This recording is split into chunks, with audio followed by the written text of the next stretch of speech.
At 6:12 a.m. on a cold winter morning in 2006, the fluorescent lights in the Santa Clara County Crime Lab buzzed faintly, casting a sterile glow over stainless steel counters and stacks of case files.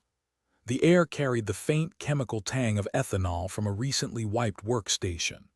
A printer at the far end began to hum, slowly feeding out a page streaked with blocks of text and a single, unmistakable name. The technician who read it didn't speak. She simply tore the page free, slid it into a plastic sleeve, and walked it down the hall. The DNA profile from a 30-year-old homicide had finally found its match. It belonged to a man named Richard Hale, age 58, living less than 3 kilometers from where Mary Quigley vanished in 1977. For decades, he had existed as a ghost in the periphery.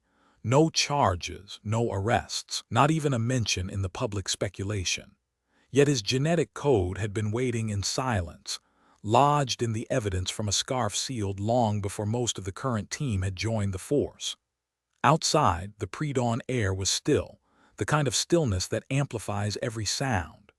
The crunch of gravel under police boots, the muted click of safeties released, the low radio murmurs, all converged on a small one-story home with pale siding and a sagging front porch. SWAT officers moved into position, their breath visible in the cold. The house smelled faintly of damp wood and stale coffee, a domestic calm that jarred against the urgency of what was about to unfold. At the signal, the front door swung open under a battering ram. Hale was in the kitchen, wearing a faded flannel shirt, steam curling from the mug in his hand. He did not flinch at the sight of rifles aimed at his chest. Instead, he glanced at the clock on the wall and asked, almost conversationally, "Is this about Mary?" The officers exchanged glances, unsure whether it was an admission or a calculated deflection. His voice carried no tremor, just the slow cadence of someone who had rehearsed the moment in his head. They cuffed him without incident, leading him past the cracked linoleum floor and out into the flashing red and blue that now painted his neighborhood. Some of the neighbors peered from behind curtains, drawn by the lights, but unable to reconcile the man they knew with the man in custody. One whispered to another about how Hale had fixed her fence last summer. The morning air bit cold on his face as he was placed in the back of a squad car. For the first time in decades, the name Mary Quigley was being spoken inside a suspect's house, and the sound of it seemed to hang in the frosted breath of everyone present. Inside, detectives began their sweep. The living room was orderly, decorated with mismatched but well-kept furniture, shelves lined with small-town memorabilia. In the far corner, a wooden cabinet stood locked. When it was opened, they found photo albums stacked neatly inside. The scent of old paper and faint mildew rose as one detective flipped through the thick pages. Family vacations, birthdays, picnics, each image carefully preserved. Then, without warning, the context shifted. Between 2 images of a summer barbecue was a black and white print of a search party in December 1977. Volunteers in heavy coats stood shoulder to shoulder, flashlights in hand. Near the center, just behind the front row, was Richard Hale, smiling faintly, positioned directly beside Mary's mother. The photo was dated 3 days after Mary's disappearance. The detective studying it paused, the weight of that frozen moment pressing in. Here was a man now accused of killing a young woman, standing publicly with her grieving family in the earliest hours of the hunt for her. His expression in the photo was ambiguous, supportive to the casual eye, but in hindsight it seemed to carry something else, something unreadable. When asked later why this image struck them more than the lab report, the detective simply said it made the crime feel closer, like the border between innocence and guilt had never been where anyone thought it was. Back in the patrol car, Hale sat motionless, staring out the window at the frost on the grass. His mind was hidden behind an expression that could be mistaken for boredom. The officers transporting him noted that he did not ask what evidence they had, did not protest the arrest. Instead, he seemed to be listening to something far away, as if replaying a memory. The ride to the station was short, but the silence inside the vehicle was absolute, broken only by the muted crackle of the radio. At the crime lab, the original evidence from 1977 lay in a sealed container on a metal table. The scarf, faded but intact, had carried microscopic traces that technology of the time could not decode. Now, under modern analysis, it had spoken. The match to Hale's DNA was beyond statistical doubt. For investigators who had inherited the case from predecessors long retired, the result was both vindication and unease. It meant the answers had been within reach all along, embedded in fibers that had sat untouched in storage for decades. The morning arrest rippled quickly through the department. Old detectives who had worked the case in the 70s received calls. Some expressed shock. Others admitted they barely remembered Hale's name. One retired officer recalled him as just another guy in the crowd, helpful, friendly, always present when volunteers were needed. That presence now looked different. It suggested a kind of control, not over the investigation itself, but over the story being told. By standing beside the family, by being seen, he might have been shaping the way people remembered those early days. In the evidence photo from his living room, the details sharpened the unease. Hale's coat was zipped to the neck, a knit cap pulled low. His hands were in his pockets, but his body was angled toward Mary's mother, leaning slightly as if listening. The background was a blur of other faces, but his was in clear focus, the kind of clarity that feels deliberate when it emerges years later. It raised a question the lab results could not answer. How many times had he inserted himself into moments meant for the grieving, and for what reason? For the team now holding the case, this was not the end. It was the first real step into a story that had been locked away since the Carter administration, a story in which the suspect had always been visible yet unseen. They had the science. They had the man. What they did not yet have was the full map of how he had managed to stand beside the searchers, the mourners, the cameras, all while carrying the secret they were all desperate to uncover. The man they'd hunted for 30 years had been smiling in every memorial photo. December 1977 settled over Santa Clara like a wet shroud. The air was heavy, with a cold drizzle that left beads of moisture clinging to windshields and street lamps, and the smell of pine from holiday wreaths mixed with the smoky sweetness of wood-burning stoves. The downtown streets glowed under strings of Christmas lights, their reflections wavering in the thin film of rain on the asphalt. At 9:05 p.m., the door to the Blue Lantern Cafe swung open, and a rush of warm air escaped into the night. Mary Quigley stepped out, balancing a stack of college notebooks against her chest, her other hand adjusting a red wool scarf looped twice around her neck.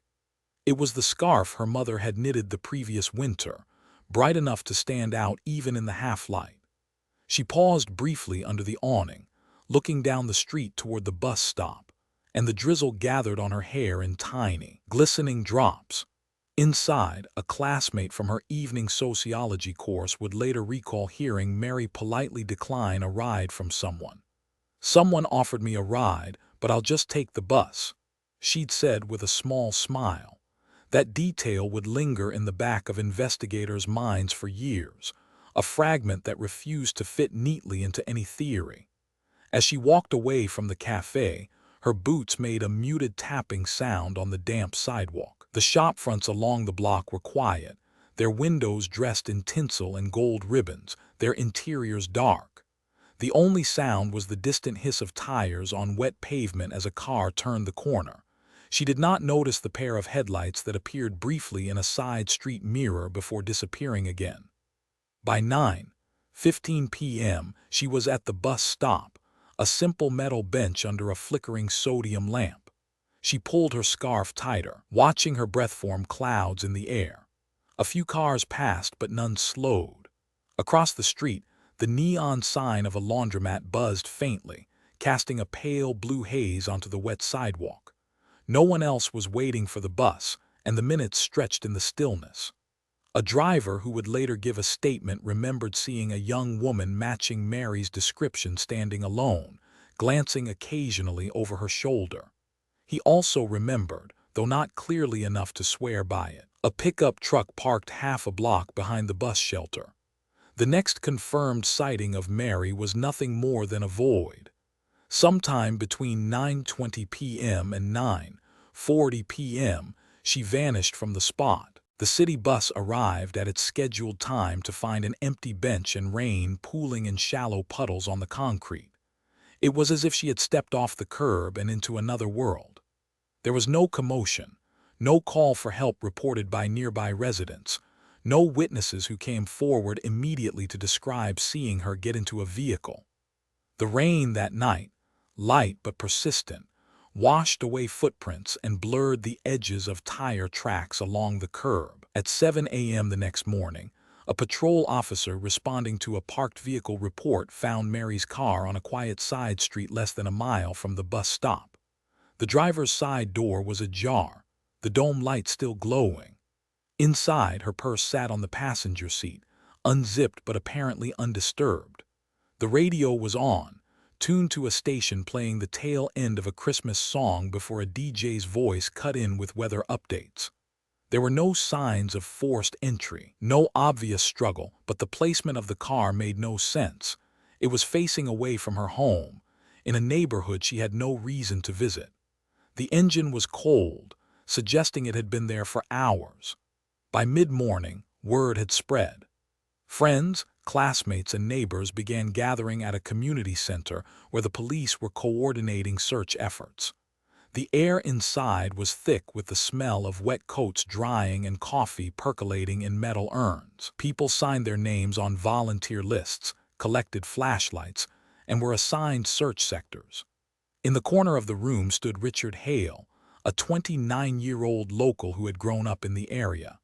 He wore a canvas jacket and a knit cap and spoke quietly with others, offering to help cover the wooded areas near the river. In those first hours, his presence drew no suspicion.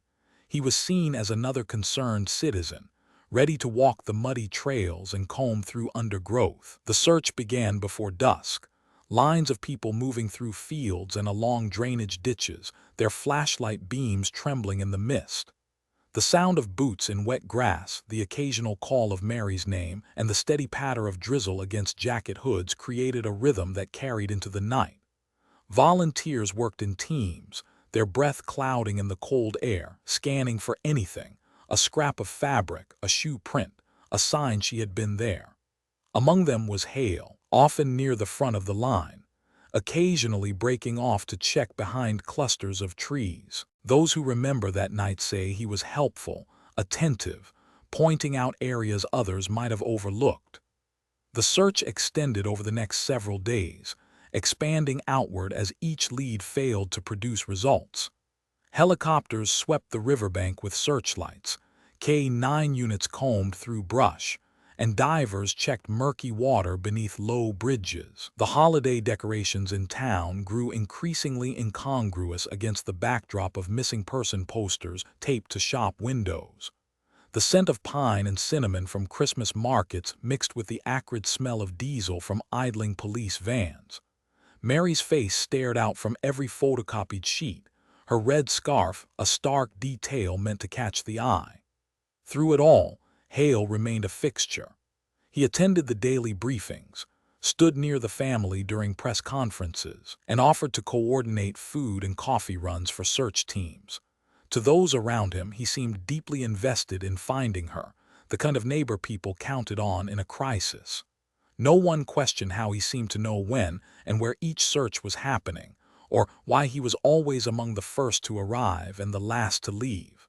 In a community desperate for hope, his reliability was welcomed without examination. Days turned into weeks, and the winter rain gave way to cold, dry air. The search radius widened, but the trail remained empty. With each passing day, the possibility of finding Mary alive diminished, though few were willing to say it aloud. In the evenings, the searchers would gather back at the community center, their clothes smelling of damp earth and smoke from the portable heaters. Hale was there too, leaning against a wall, listening to updates, his expression unreadable. In group photographs taken to document the volunteers, he is often positioned near the front, close to Mary's mother, his hand resting lightly on her shoulder as if to steady her. In the years that followed, those photographs would take on a different weight. At the time, they were symbols of solidarity, the faces of a town united in loss. No one imagined that among the rows of determined expressions, one belonged to the man who knew exactly where Mary was and why she would never walk back into the Blue Lantern Cafe. And somewhere in that sea of flashlights, a predator was hiding in plain sight. The investigation into Mary Quigley's disappearance began with urgency but quickly drifted toward a narrow theory. Within 48 hours, police identified a transient man who had been spotted harassing women in a shopping plaza 3 miles from the bus stop. He had a record of minor assaults, a volatile temper, and no alibi for the night Mary vanished. Detectives moved hard in his direction, combing his known haunts and questioning acquaintances. It gave the appearance of momentum, but it also anchored the investigation to a single line of thought. Other leads began to pile up unanswered, including the earliest mention of a dark green pickup truck idling near the bus stop. That tip, given by a driver who had passed the area around 9:20 p.m., was filed but not pursued. In the rain-soaked logic of those early days, the transient was the only name they wanted. Evidence handling followed a similar pattern, quick, decisive, and careless. The red scarf Mary had worn that night was recovered from a drainage culvert 2 days into the search.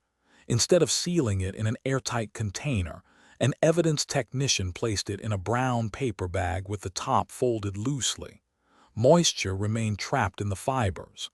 Weeks later, mildew would bloom faintly along the edges, and microscopic contamination would seep into the weave. At the time, no one imagined that advances in DNA analysis decades later would turn that same scarf into the key to the case. The damage done in 1977 would mean that when science finally caught up, it would have to fight through layers of degradation caused not by nature, but by procedure. The press, sensing public interest, descended quickly. News vans idled outside the Quigley home, their exhaust mixing with the smell of wet leaves and fireplace smoke. Reporters clustered at the front gate, calling out questions that grew more pointed as the days passed without answers. One local station ran a segment speculating on whether Mary had a secret life, an idea stitched together from half-heard rumors and the absence of any solid suspect. They aired photos of her laughing at a college picnic, pausing the frame mid-smile as the anchor asked if the bright young woman might have been hiding something. For the family, already navigating grief and uncertainty, it was a public intrusion that felt like betrayal. The Quigleys tried to cooperate at first. They sat in the living room for interviews, the air heavy with the scent of coffee gone cold, answering the same questions over and over. But when a reporter implied on camera that Mary's disappearance might be linked to choices she made, her father stood and ended the session. From then on, the family divided their roles, her mother speaking at vigils, her father staying out of sight. This public split became another thread for speculation, distracting from the actual work of finding Mary. In a small town, every visible crack became a point of gossip, and gossip had a way of dulling the urgency of a search. Amid the chaos, there were moments that seemed insignificant then but glowed in hindsight. 3 days after Mary vanished, a woman living 2 streets over reported a strange interaction. A man she recognized from the volunteer search team had knocked on her door asking for directions to the Quigley residence. She assumed he was delivering something for the family, perhaps food or flowers, but the question unsettled her. Most locals knew exactly where the Quigleys lived. She mentioned it to an officer stationed near the search perimeter, who jotted it in a notebook. The note was never logged into the main case file. Over time, it slipped into the sediment of forgotten details. That man was Richard Hale. In 1977, his presence at the searches had been a comfort to many. He offered coffee to cold, wet volunteers, brought extra batteries for flashlights, and always seemed to know who needed a ride home. But years later, when detectives revisited the earliest search rosters and spoke to surviving volunteers, a pattern emerged. Several people remembered that Hale often steered conversations toward the families of the missing. He would ask how many siblings they had, where they worked, whether they were home alone during the day. At the time, these questions were brushed off as small talk, the harmless curiosity of a neighbor helping neighbors. The subtext, that he might have been collecting personal details, did not occur to anyone. The focus on the transient suspect persisted for weeks. Detectives tracked him across county lines, only to discover he had been in a holding cell in another jurisdiction the night Mary disappeared. His alibi was airtight, his connection to the case non-existent. By the time they let him go, media interest had cooled, and the investigation had lost its center. The green pickup truck sighting remained an orphaned lead, unclaimed and unexplored. Hale, still a fixture at community briefings, faded back into the crowd, his usefulness as a volunteer unquestioned, his name absent from any suspect list. The scarf, meanwhile, sat in its paper bag on a shelf in the evidence room. Its fibers, once vivid with the scent of wool and faint traces of Mary's perfume, absorbed the dust and ambient air of decades. That one decision, to fold a bag instead of sealing it, would become a silent co-conspirator, ensuring the case stayed cold longer than it should have. In 1977, no one thought about preserving genetic material for an analysis that didn't yet exist. But some oversights are not neutral. They tilt the balance, giving space for someone like Hale to remain both present and invisible. The family, under constant scrutiny, began to retreat from public events. Vigils still happened, candles flickering in the damp evening air, but the Quigleys stood apart from the crowds. Hale was there too, head bowed, hands in his jacket pockets, blending into the line of mourners. In photographs from those nights, he appears as a dark silhouette just behind Mary's mother, his face softened by the glow of candlelight. To anyone looking later, the proximity is unsettling. To those there at the time, it was just another neighbor showing up. In the months that followed, new leads slowed to a trickle. Officers rotated off the case, replaced by others who inherited the same incomplete file and the same tunnel vision.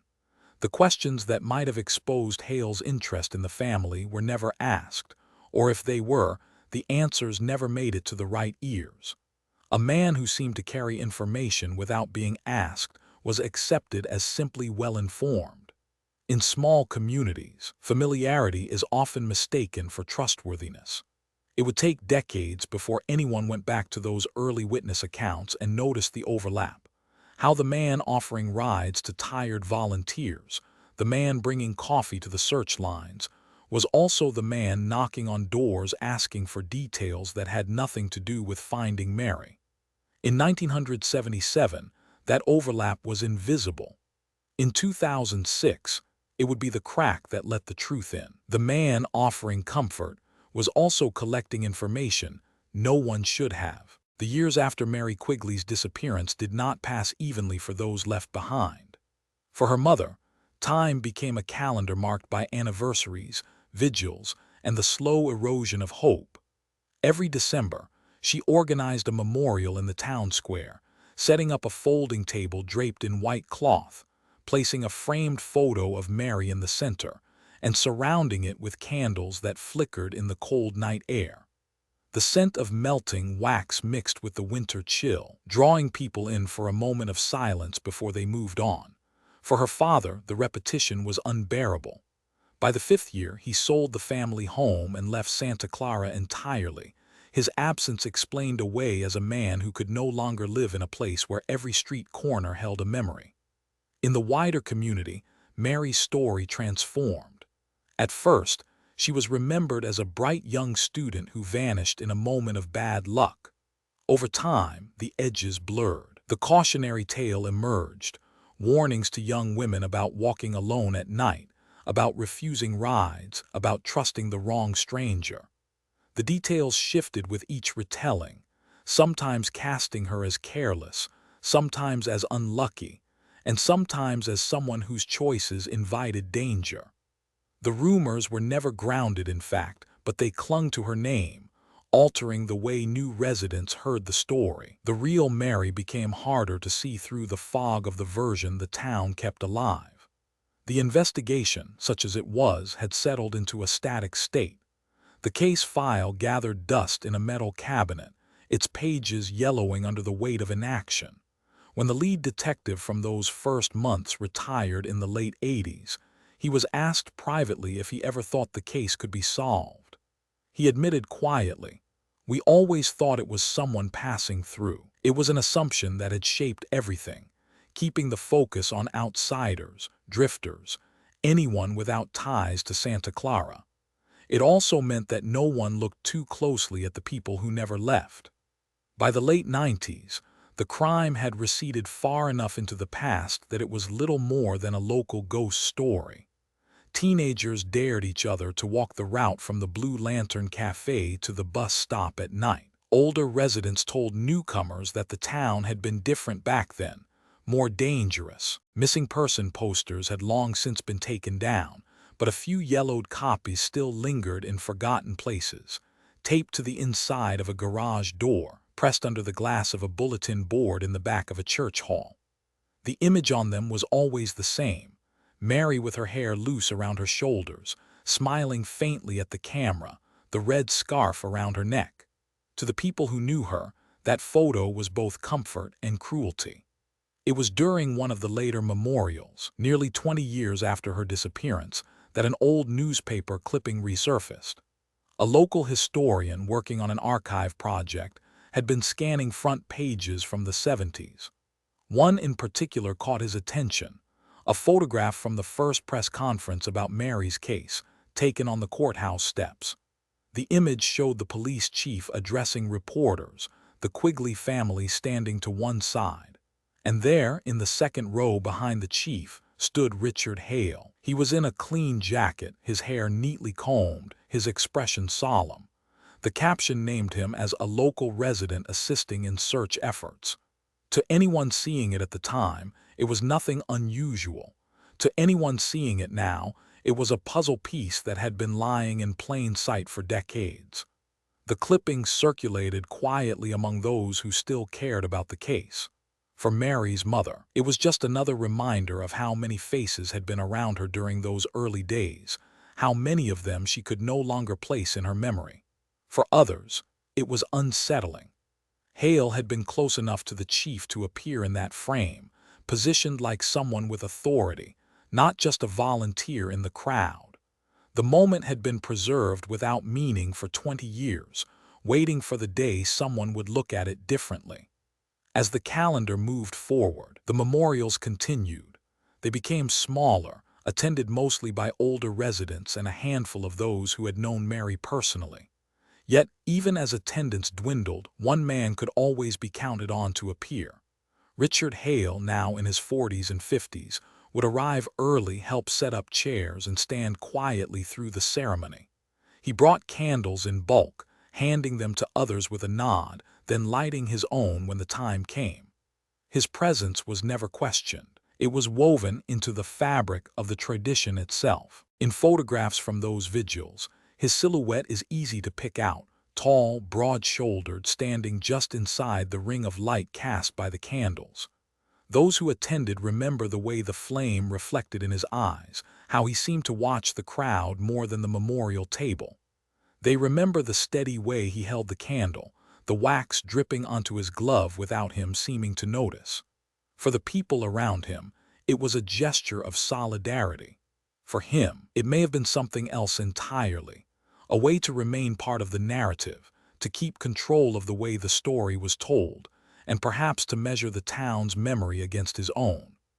The years dulled the urgency, but they did not erase the image of him standing there, year after year, quietly tending a flame that was meant for someone else. It was an act that could be read as kindness, or as something colder, a ritual performed not for the lost, but for the one who had taken her. And every year, the killer lit a candle in her name. In 2004, the Santa Clara County Sheriff's Office had a new recruit in the cold case unit, Detective Lena Morales. At 27, she was younger than the case itself, yet she carried the intensity of someone who refused to accept that time alone could close a file. While sorting through an inventory list for the evidence basement, she came across a wooden crate marked in fading black ink. Quigley, M. 1977. The crate was layered in dust, the corners softened by decades of damp air, the smell of old cardboard and mildew seeping out as she pried it open. Inside were manila folders curling at the edges, Polaroids sealed in brittle plastic, and beneath them, two items wrapped in aging butcher paper, a red wool scarf and a small envelope containing fingernail scrapings collected during the autopsy. The scarf was fragile, the weave slightly frayed where moisture had once sat for too long. Morales held it up to the fluorescent light, noting how its color had dulled from crimson to brick. The faintest scent of wool still clung to it, mixed with something sourer, older like paper left in the rain. She knew that in 1977, DNA was science fiction to most detectives. Now, it was the language of certainty. She logged the scarf and the nail scrapings for transport to the county lab, requesting the most advanced touch DNA analysis available. Weeks later, the results came back, male DNA present on both items. The profile was complete enough to run through CODIS, the national database. Morales watched the lab technician screen as the search bar flickered, her breath held in a silence broken only by the low hum of the server. No match. The profile belonged to someone who had never been convicted of a qualifying crime, someone living in the blind spots of the justice system. For many investigators, that would have been the end of the road. For Morales, it was only the beginning. She began looking into forensic genealogy, a technique still relatively new to law enforcement but already credited with solving cases once thought unsolvable. The process required uploading the unknown DNA profile into public ancestry databases, where individuals had consented to share genetic information for familial searches. Morales secured permission from the department and within days had the profile processed for upload. It was an unusual approach for a county case, but her captain knew the Quigley file had been dormant for too long. The first results appeared in late spring. A cluster of partial matches emerged, second and third cousins, enough to build the edges of a family tree. Working with a contracted genealogist, Morales began mapping out the connections, each branch an exploration of marriage records, obituaries, and property deeds. The family lines spread across California and into neighboring states, but one surname recurred more often than chance would allow. It was uncommon, tied to a small number of households, and one particular branch had lived for decades in Santa Clara County. Morales traced that branch backward through the years, narrowing it to a household that had existed on the same street where Mary Quigley grew up. Old city directories confirmed it. In the mid-1970s, the address next door to the Quigleys was occupied by an older woman who had taken in her nephew after his parents' divorce. His name had not appeared in any suspect list, any report, or any interview transcript, but the genealogical link and the geography were undeniable. That nephew was Richard Hale. Morales sat with the file open in front of her, the hum of the evidence room's overhead fan filling the silence. She flipped back to the earliest photographs of the search parties, scanning the faces until she found him. A younger version, the jawline sharper, the eyes the same. She remembered the old press clipping from the courthouse steps and felt the edges of the puzzle begin to lock together. Hale had been standing at the perimeter of the investigation from the first day, close enough to be remembered as helpful, distant enough to be forgotten as a lead. The genealogist's notes confirmed that the DNA profile from the scarf and nail scrapings could not belong to anyone outside that family branch without a statistical impossibility. The likelihood was measured in odds so extreme they barely needed explanation. The only question was whether Morales could prove it belonged specifically to Hale and not a male relative. That question, however, came with its own gravity, because if the answer was yes, it meant the trail had been winding in circles for nearly 30 years. She began digging into Hale's history. Employment records, past addresses, and archived phone directories showed a life lived entirely within a narrow radius of Santa Clara. There were no gaps, no relocations that matched the theory of a killer passing through. The old assumption that the crime had been committed by a stranger was not just wrong. It had been the very thing that allowed Hale to disappear in plain sight. One night, in her apartment, Morales spread the genealogical chart across her dining table. In the center, she placed a map of Mary Quigley's childhood street, overlaying the family branch that included Hale. The proximity was chilling. His aunt's house just one door away, with an easy view of the Quigley porch. He would have seen Mary as a teenager, walking home from school, carrying groceries with her mother, shoveling snow in the driveway. That closeness was not incidental. It was the geography of familiarity, the kind that erases natural boundaries. When Morales returned to the evidence basement to pull the file again, she noticed something she had overlooked before. In one of the volunteer rosters from December 1977, Hale's name was written in a different hand than the others, as if it had been added after the list was compiled. It was a small detail, but it hinted at someone inserting himself into the process rather than being called into it. Combined with the family link, it began to look less like coincidence and more like design. By the time she briefed her captain, the case had shifted from an open question to a target. Hale was alive, still living within the county, still in the same modest house he had owned since the mid-80s. Morales knew that approaching him without preparation would risk alerting him, but she also understood that waiting carried its own danger. Every day he was free was a day the story stayed unfinished. The trail didn't just lead to her street. It led to her childhood doorstep. Richard Hale had the kind of face that blurred into the background of a neighborhood. He was the man who loaned you a ladder without being asked, who cleared leaves from a storm drain in front of your house, who remembered the names of your children and asked about their grades. His modest one-story home was neat but unremarkable, the scent of cut grass and motor oil drifting from his garage on summer afternoons. Neighbors described him as the good uncle type, someone who could be relied on to fix a leaky faucet or watch the kids for an hour if you had to run an errand. For nearly 3 decades, that was the mask he wore. Beneath it lay a history no one in Santa Clara wanted to believe. In 1982, just 5 years after Mary vanished, Hale had been quietly investigated in connection with the assault of a young woman near a highway rest stop. She survived and described her attacker as a man in his 30s with broad shoulders and a deep, deliberate voice. The case faltered when she could not identify him in a photo lineup, and without physical evidence, prosecutors declined to file charges. In the records, Hale's name was buried as a person of interest, a designation that carried no consequence.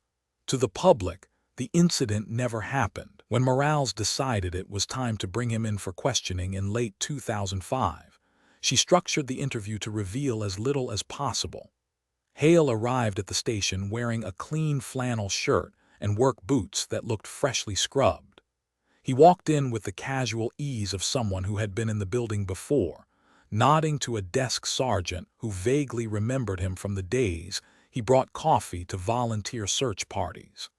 Inside the small interview room, the air was still, smelling faintly of carpet cleaner and old paint. Morales slid a manila folder onto the table but kept it closed.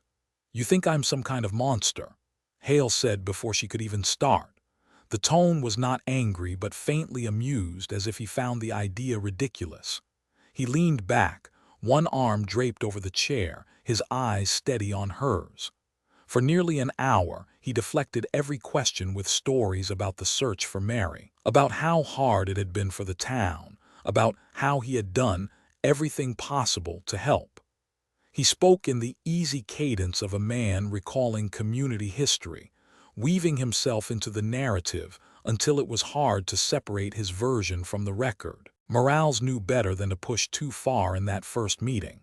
She thanked him for his time, let him walk out without a hint of pursuit. The real work would be done in the shadows, quietly building the net before he sensed the lines closing. Back at her desk, she went deeper into the genealogy file, tracing not just the direct branches of Hale's family but their social connections to the Quigleys. It was there, buried in a box of photocopied letters and personal documents provided by the genealogist, that she found something unexpected. It was a single sheet of lined paper, the ink faded but legible, dated December 1975.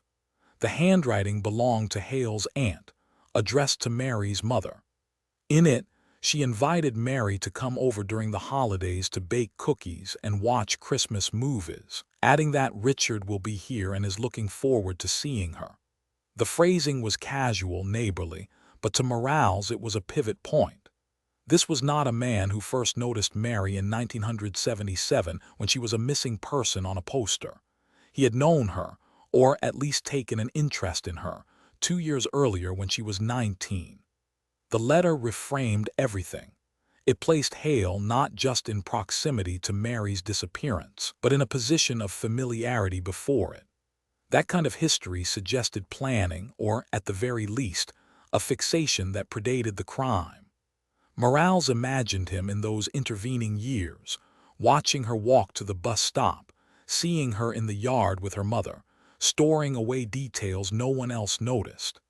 In her mind, the neat, dependable neighbor began to dissolve into something sharper, a predator who could wait as long as it took. Morales kept the letter to herself for weeks, letting it guide her without revealing it in official reports until the rest of the evidence was ready.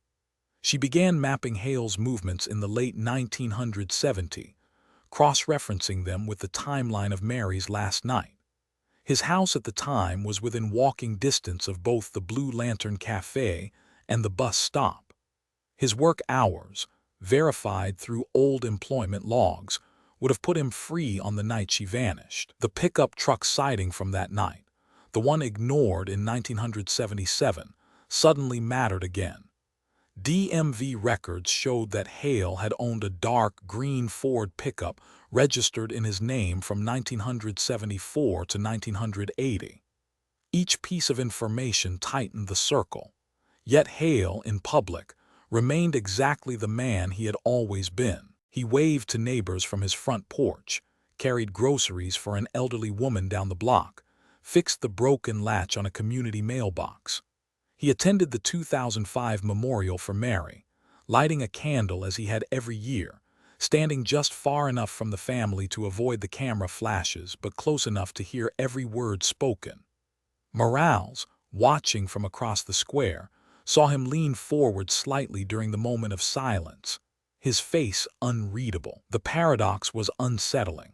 Here was a man suspected of taking Mary's life, yet he had built his existence on being indispensable to those around him.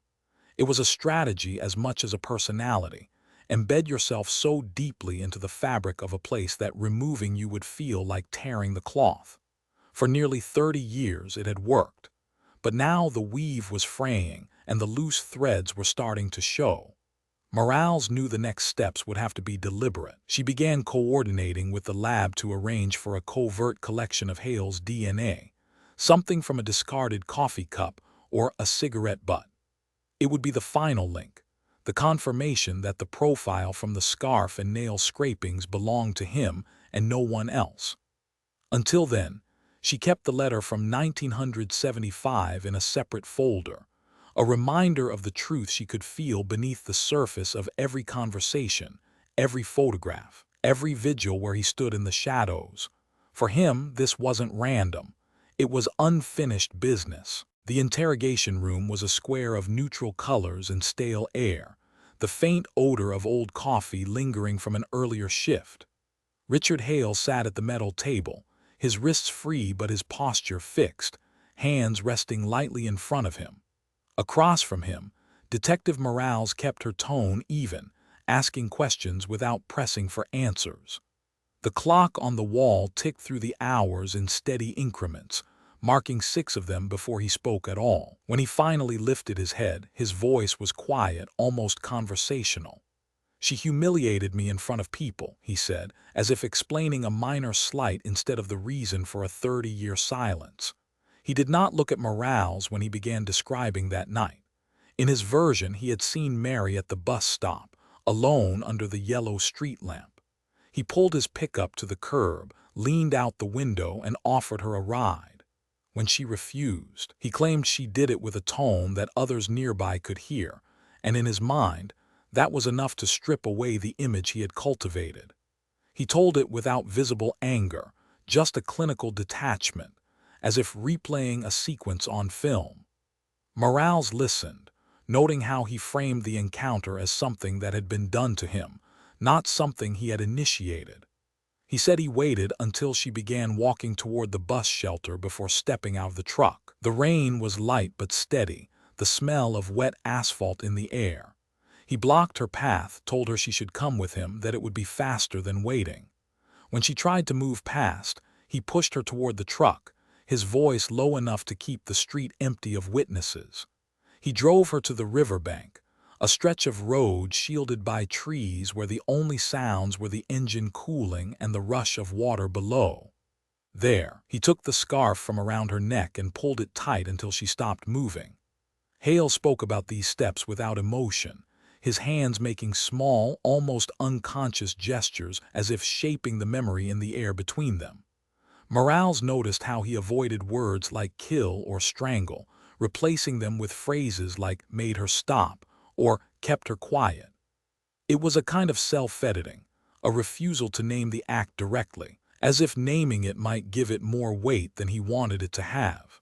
When asked why he had taken the scarf with him afterward, he paused for a long moment, eyes fixed on the tabletop, then said he had gone back the next day to look for it. "I didn't want them to find it," he said, though he never explained why he ultimately left it behind. The question of why he kept silent for 30 years brought a faint smile to his face, not of amusement but of satisfaction. "I like being the hero," he said. He described the search parties, the vigils, the way people thanked him for showing up, for caring. He had stood next to Mary's mother, held her arm when she stumbled during a candlelight vigil, handed coffee to detectives working the case. In those moments, he was not the man who had taken her life. He was the man who was helping to find her. It was a dual role he controlled completely, killer and rescuer, invisible to anyone who might have bridged the two. Psychologically, it was a form of ownership. By inserting himself into the aftermath, Hale didn't just commit the crime, he became a custodian of its memory. He could steer conversations, suggest leads, gauge how close or far the investigation was from him. The same personality that neighbors saw as helpful and steady was, in reality, a structure he had built to contain the truth. In controlling the search, he controlled the story, and in controlling the story, he controlled Mary's absence. Morales recognized that this was about more than power in the moment. It was about sustaining that power over decades, about ensuring that every public act of mourning reinforced his private sense of mastery. The man who had strangled Mary with her own scarf had also been the one to light a candle for her every year, not as penance, but as a continuation of the role he had written for himself. The confession, once spoken, seemed to drain something from the room. Hale leaned back, his voice quieter now, answering only when asked to clarify a detail. He did not apologize, did not offer any version of remorse. When Morales closed the folder in front of her, he looked up briefly, as if waiting for the next scene to begin. But there was nothing left to say that could change what he had already owned for 3 decades. He wanted to own the story, and for decades he did. The sentencing came on a gray morning in early winter. The courtroom was silent except for the soft rustle of paper as the judge read out the terms, life in prison without the possibility of parole. Hale stood without reaction, his hands clasped in front of him, eyes fixed somewhere beyond the gallery. The weight of the decision seemed to hang in the air long after the gavel struck. For the Quigley family, it was not closure in the way movies promised. It was the end of a chapter that had lasted nearly 3 decades, but the pages behind it remained stained with years that could not be returned. Months later, on a clear afternoon, Mary's family gathered by the riverbank where Hale had ended her life. The grass was high and swayed in the wind, the water moving in slow, steady ripples. They carried a small urn, the scent of the river's damp earth rising around them as they walked to the edge. One by one, they took turns scattering her ashes into the current, watching as the fragments merged with the water and disappeared downstream. No speeches were made. Only the sound of the wind through the reeds and the low murmur of the river marked the moment. It was the final memorial, a decision made together to stop reliving the night of her disappearance every December. The Santa Clara County Sheriff's Office quietly revised its procedures the following year. Every item of physical evidence in a homicide investigation would now be preserved for a minimum of 50 years, sealed to protect it from contamination. The new policy was not marked by a press conference or a ribbon-cutting ceremony, but those in the department understood its origin. In the evidence room, the red scarf from 1977 was stored in a climate-controlled cabinet, labeled and cataloged, no longer a forgotten relic, but a reminder of how easily truth could be delayed by a folded paper bag. Hale was transferred to a maximum security facility 2 hours north. In prison, he became another name on a roster, another face in a line at meal times. Reports from inside described him as quiet, keeping to himself, rarely speaking about his case. For a man who had once controlled the narrative of a town, silence was now his only role. The neighbors who had once waved to him in passing avoided speaking his name, their memories of him reframed by what they now knew. In the cold case archives, the Quigley file was finally marked closed. The last page contained a photograph pulled from Hale's home during the search, a black and white image from the first week Mary went missing. The search party stood in rows, faces drawn from cold and worry. At the front, Hale held Mary's mother's hand, his gaze locked on the camera. Even then, his expression was unreadable, the faintest suggestion of a smile at the corner of his mouth. The photograph was stamped with a single word in red ink, closed. But the eyes in the image seemed to look past the stamp, fixed on something no one else could see. That picture now rests in the file, a silent testament to the years when a killer stood in plain sight, holding the hand of the woman whose daughter he had taken. His presence had once been seen as comfort. Now, it was a reminder of how long a story can be owned by the wrong person, and how much is lost before it is finally reclaimed.